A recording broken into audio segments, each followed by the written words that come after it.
আমার শরীর আমার ইচ্ছা, ঠিক আছে, কিন্তু শরীরেরও তো একটা সীমা আছে। আমরা অনেক সময় মজা করে বা গর্ব করে বলি, যা খুশি খাবো, যেমন খুশি থাকবো, আমার শরীর আমার ইচ্ছা।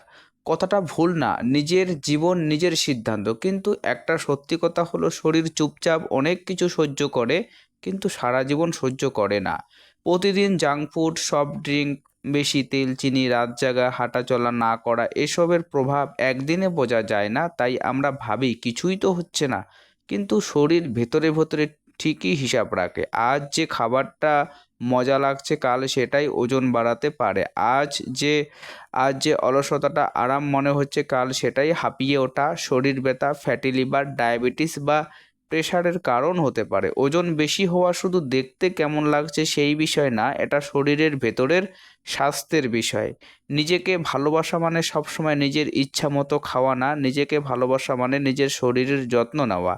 জীবন উপভোগ করো, আর সবার পছন্দের খাবার খাও, ঘুরো ঘুরো, আড্ডা দিতে হয় সবাই, কিন্তু শরীরকে অবহেলা করে নয়। কারণ এক সময় শরীর খারাপ হলে অনেক অনেক অনেক কাছের প্রিয় জিনিস থেকেও দূরে থাকতে হয়। সবাই ভালো থাকো, সুস্থ থাকো, ভালো খাও, ভালো ব্যায়াম করো।